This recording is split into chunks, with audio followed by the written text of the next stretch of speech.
ಈ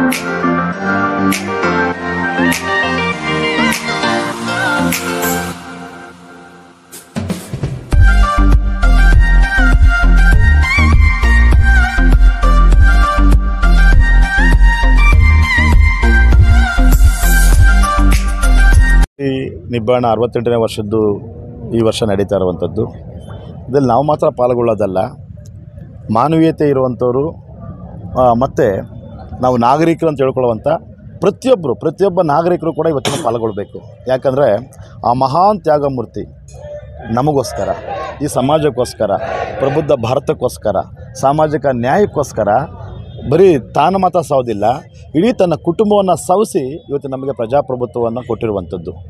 ಅವರ ಸಮಪಾಲು ಸಮಬಾಳು, ಎಲ್ಲರಿಗೂ ಸಮಾನ ಅವಕಾಶಗಳು ಎಲ್ಲರಿಗೂ ಸಿಕ್ಕಿರುವಂಥದ್ದು ಅವರ ತ್ಯಾಗದಿಂದ. ನಾವು ಅವರ ಸಾಧನೆ ಬಗ್ಗೆ ಮಾತ್ರ ಮಾತಾಡ್ತೇವೆ. ಅವರ ಸಾಧನೆ ಎಷ್ಟಿದೆಯೋ ಅವರ ತ್ಯಾಗ ಅದು 2ರಷ್ಟಿದೆ. ನಾವು ಮನುಷ್ಯರಾಗಿರೋ ನಾವು ಮಾನವೀಯತೆ ಪಾಠವನ್ನು ಅರ್ಥಕೋಬೇಕಾಗಿರೋ ನಾವು ಮೊದಲು ಆ ತ್ಯಾಗಮೂರ್ತಿಯನ್ನು ನೆನೆಸ್ಕೊಂಡು ಕನಿಷ್ಠ ಇವತ್ತಾದರೂ ಬಂದು ಆ ತ್ಯಾಗ ಜೀವಿಗೆ ಒಂದೊಂದು ಗೌರವವನ್ನು ಕೊಡಬೇಕಾದ್ದು ನಮ್ಮ ಜವಾಬ್ದಾರಿ ಮತ್ತು ಕರ್ತವ್ಯ ಕೂಡ.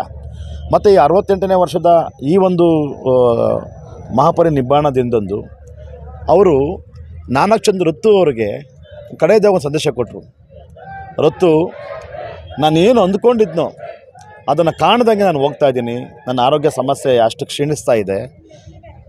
ನನ್ನ ಜನ, ಈ ದೇಶದ ಪ್ರತಿಯೊಬ್ಬ ನನ್ನ ಜನ ಅಂತಂದರೆ ಪ್ರತಿಯೊಂದು ಜಾತಿಯ, ಪ್ರತಿಯೊಂದು ಧರ್ಮದ ಬಡವರು, ಶೋಷಿತರು, ಆಳುವ ವರ್ಗವನ್ನಾಗಿ ನೋಡೋದು ಬಾಬಾ ಸಾಹೇಬರ ಕನಸಾಗಿತ್ತು. ಗುಡಿಸಲು ಹುಟ್ಟುವಂಥ ಪ್ರತಿ ಮಗು ಕೂಡ ಸಮಾನದ ಅವಕಾಶವನ್ನು ಪಡ್ಕೊಳ್ಳುವಂಥದ್ದು ಬಾಬಾ ಸಾಹೇಬರ ಕನಸಾಗಿತ್ತು. ಕನಿಷ್ಠ ಇನ್ನಾದರೂ ಕೂಡ ಆಳುವಂಥ ಸರ್ಕಾರಗಳು ಬಾಬಾ ಸಾಹೇಬರ ಆಶಯಗಳನ್ನು ಮನದಟ್ಟು ಮಾಡಿಕೊಂಡು ಎಲ್ಲರಿಗೂ ಸಮಾನವಾದ ಅವಕಾಶಗಳು ಮತ್ತು ಸಮಾನವಾದ ನ್ಯಾಯವನ್ನು ಕೊಡೋದ್ರ ಮುಖಾಂತರ ಬಾಬಾ ಸಾಹೇಬರ ಕನಸಿಗೆ ನನಸು ಮಾಡುವಂಥ ಕೆಲಸವನ್ನು ಮಾಡಬೇಕು. ಪ್ರತಿಯೊಬ್ಬರಿಗೂ ಅವಕಾಶಗಳು ಸಿಗಬೇಕು ಅಂತ ನಾನು ಈ ಸಂದರ್ಭದಲ್ಲಿ ಆಗ್ರಹಿಸ್ತೇನೆ. Thank you sir.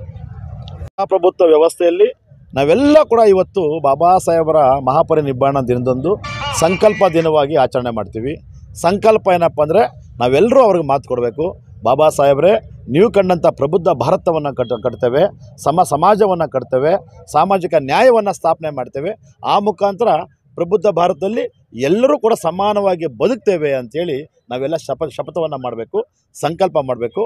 ಅದಕ್ಕೋಸ್ಕರ ವಿಶೇಷ ಏನಪ್ಪ ಅಂದರೆ ಈ ದಿನ ಈ ಮಹಾಪುರುಷರು ಒಬ್ಬರೇ ಇಡೀ ಪ್ರಪಂಚಾದ್ಯಂತ ಇವರ ಮಹಾಪರಿನಿಬ್ಬಾಣವನ್ನು ಬೇರೆ ಬೇರೆ, ಈ ಭಾರತ ದೇಶ ಮಾತ್ರ ಅಲ್ಲ, ಬೇರೆ ಬೇರೆ ಪ್ರಸಿದ್ಧ ರಾಷ್ಟ್ರಗಳು ಕೂಡ ಅವರ ರಾಷ್ಟ್ರಧ್ವಜವನ್ನು ಅರ್ಧಕ್ಕೆ ಇಳಿಸಿ ಈ ಮಹಾಜ್ಞಾನಿಗೆ ಗೌರವವನ್ನು ಸ್ವೀಕಾರ ಮಾಡಿರುವಂಥ ಏಕೈಕ ಭಾರತೀಯ, ಪ್ರಪಂಚದ ಮೊಟ್ಟ ಮೊದಲಿಗೆ ಅಂದರೆ ಡಾಕ್ಟರ್ ಬಾಬಾ ಸಾಹೇಬ್ ಅಂಬೇಡ್ಕರ್. ಇದನ್ನು ನಾವು ನಮ್ಮ ಮಕ್ಕಳು ಕೂಡ ಸಾರಿ ಹೇಳಬೇಕು.